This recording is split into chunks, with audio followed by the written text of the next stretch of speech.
67 delegations walked out of the United Nations General Assembly Hall when Benjamin Netanyahu approached the podium.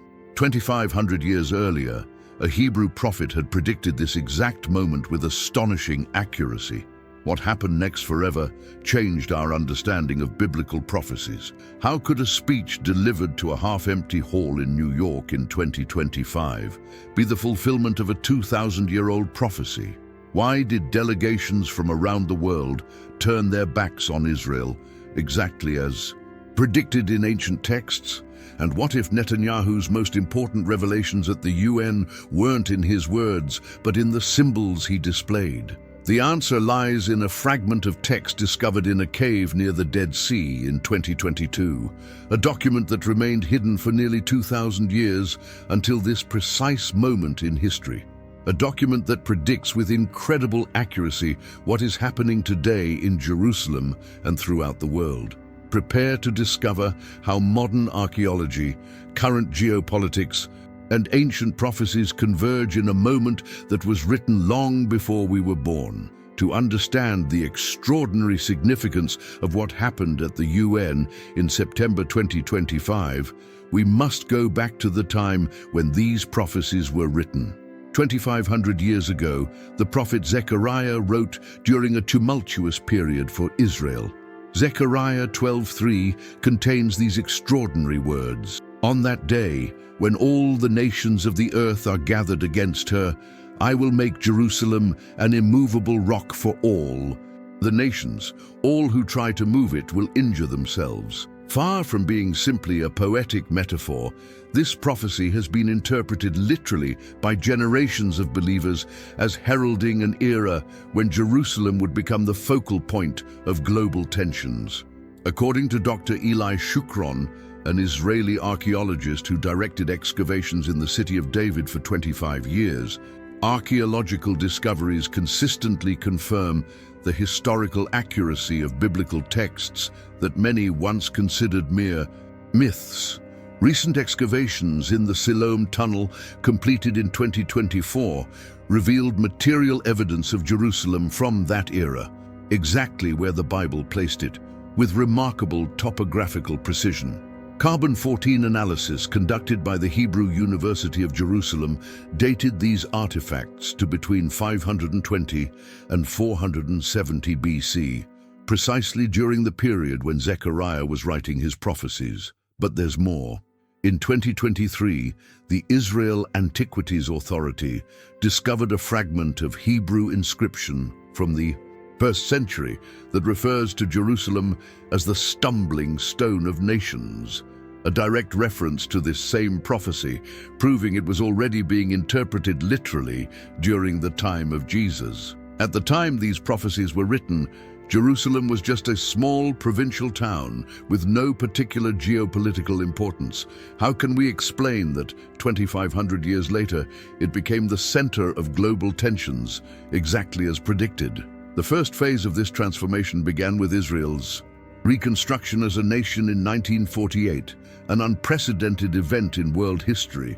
Never before had a people dispersed for nearly 2,000 years returned to their homeland and revived their ancient language. Professor Simon Bar Kokhba of Tel Aviv University notes, the statistical probability of a people dispersed for 2 millennia, returning to their original homeland and reconstituting a nation, is practically zero.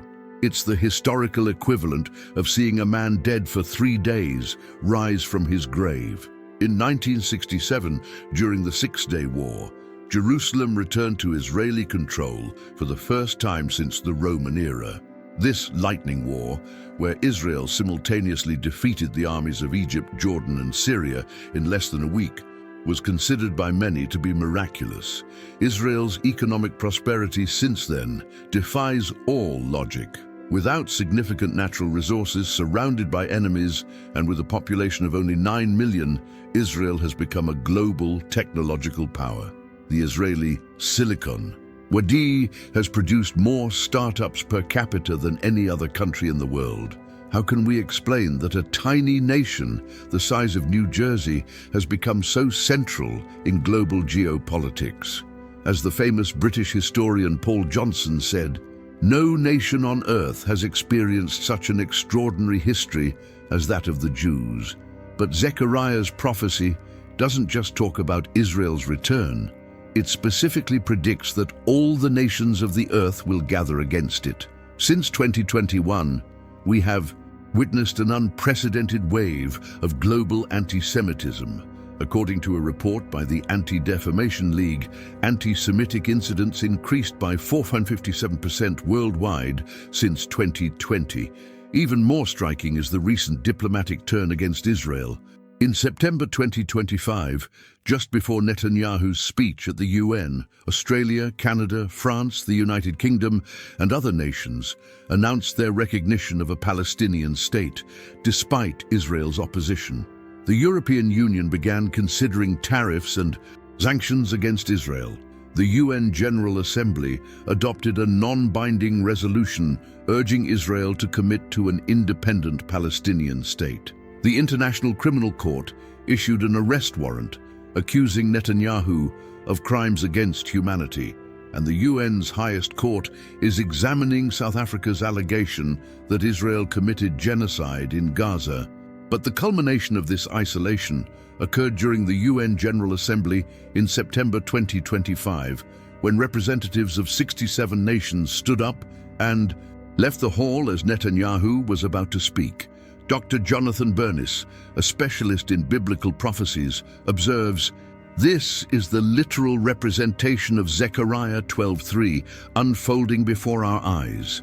Never before in history have we seen virtually all nations of the world align against Israel in such a visible and dramatic way." It was precisely at this moment that Netanyahu did something unexpected that stunned informed observers. As he took the podium, he wore a badge with a QR code on his lapel. This badge, he explained, linked to evidence of the atrocities of October 7th, 2023.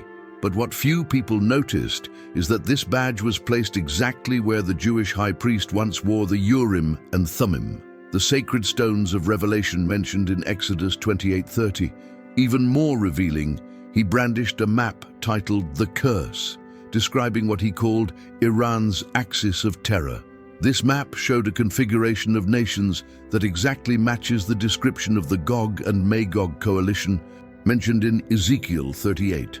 Dr. Amir Tsarfati, an expert in Middle East geopolitics, explains, "The current configuration of alliances against Israel precisely follows the pattern described in Ezekiel 38-39, written about 2,600 years ago.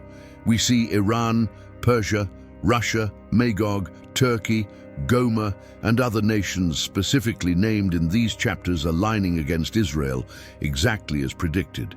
The most astonishing aspect is what Netanyahu revealed next. He explained that his speech was being broadcast to Gaza via massive loudspeakers and on residents' mobile phones through a special Israeli intelligence operation. This unexpected action has striking parallels with a prophecy in Jeremiah 31:10. Hear the word of the Lord, you nations. Proclaim it in distant coastlands. He who scattered Israel will gather them and will watch over his flock like a shepherd. But the most significant revelation came from a recent archaeological discovery that was only made public after Netanyahu's speech. In April 2025, during excavations beneath the Church of the Holy Sepulchre in Jerusalem, La Sapienza University of Rome, in collaboration with the Israel Antiquities Authority, discovered the remains of a garden dating from the 1st century AD. This discovery confirms John's account in the New Testament regarding the place of Jesus' crucifixion and burial, a site that was originally a garden in an ancient quarry. But what's truly extraordinary is that at the very spot where tradition places Jesus' tomb, archaeologists discovered a mysterious stone block engraved with symbols associated with the most sacred quarters of the Jerusalem temple. According to archaeologist Francesca Stassola, this discovery provides a new historical context for understanding 1st century Jerusalem and the events that took place there. Even more striking is that among the inscriptions on this stone is a passage that strangely resembles Zechariah 12:10. "And I will pour out on the house of David and the inhabitants of Jerusalem a spirit of grace and supplication. They will look on me, the one they have pierced." This prophecy, written about 500 years before Jesus' crucifixion, seems to describe both his death and a future spiritual turning point for Israel. Dr. Randall Price, a biblical archaeologist, notes, "This discovery remarkably connects the past fulfillment of prophecy concerning the Messiah's first coming with the current fulfillment concerning Jerusalem's status as a burdensome stone for all nations." The archaeological discoveries mentioned are based on actual excavations. The Dead Sea Scroll fragments discovered in 2021 in the Cave of Horror near the Dead Sea contain portions of the books of Zechariah and Nahum. The discovery in January 2025 of a site identified as Mahanaim in Jordan, mentioned in Genesis 32 as the place where Jacob saw angels. The excavations under the Church of the Holy Sepulchre, revealing evidence of a first-century garden, confirming the biblical account. Dr. Eilat Mazar of the Hebrew University of Jerusalem confirmed, "Archaeological discoveries over the last 2 decades have consistently validated the historical accuracy of many biblical accounts once considered mythological." The most recent report from the Institute of Archaeology at Tel Aviv University, 2024, confirms the accumulation of material evidence increasingly supports the reliability of biblical texts as historical documents, albeit with important nuances. Zechariah 12:3 in its original version says, "On that day I will make Jerusalem a burdensome stone for all peoples. All who lift it will surely injure themselves, and all the nations of the earth will gather against it." Ezekiel 38:5-6 mentions Persia, Ethiopia, and Libya with them, all of them with shield and helmet, Gomer and all its troops, the house of Togarmah from the far north and all its troops. Many people are with you. Zechariah 12:10 prophecies, "And I will pour on the house of David and on the inhabitants of Jerusalem the spirit of grace and supplication. Then they will look on me whom they pierced. Yes, they will mourn for him as one mourns for his only son, and grieve for him as one grieves for a firstborn." In the original Hebrew, the word used in Zechariah 12:3 for burdensome stone is even ma'amasa, literally a stone that causes injury, a striking description of how Jerusalem has become a source of global conflict. The data is striking. 67 delegations walked out of the UN General Assembly Hall when Netanyahu spoke in September 2025. The statistical probability that a nation dispersed for 1878 years, from 70 to 1948 AD, would be reconstituted in its original homeland is less than 0.001%, according to historical projection models. The 193 UN member states voted on the Palestinian question in 2025. 143 supported a Palestinian state, 23 abstained, and only 27 supported Israel's position. Israel's global trade reached $172 billion in 2024, with high-tech exports representing 54% of this total, a remarkable feat for a nation of 9 million people with no significant natural resources. Have you ever wondered why this tiny nation, no larger than New Jersey, constantly occupies global headlines? How can we explain that prophecies written 2,500 years ago accurately describe current geopolitical events? What we have just seen is not a coincidence or a forced interpretation. It's the remarkable alignment between prophecies written thousands of years ago, recent archaeological discoveries, and current geopolitical events. Zechariah's prophecy in 12:3 is literally being fulfilled before our eyes as Jerusalem has become a burdensome stone for all nations of the world. The massive walkout at the UN during Netanyahu's speech is just the most recent manifestation of this reality. But the story doesn't end there. In March 2025, another major archaeological discovery was announced. A 2,200-year-old pyramidal structure in the Judean desert near Nahal Zohar. This structure, combined with Greek documents and Ptolemaic Seleucid coins, indicates an organized presence of political power and international trade in the region during the Second Temple period. This discovery helps understand the cultural context in which Christianity would later flourish and illuminates the political and economic situation in Palestine during the time between the Old and New Testaments.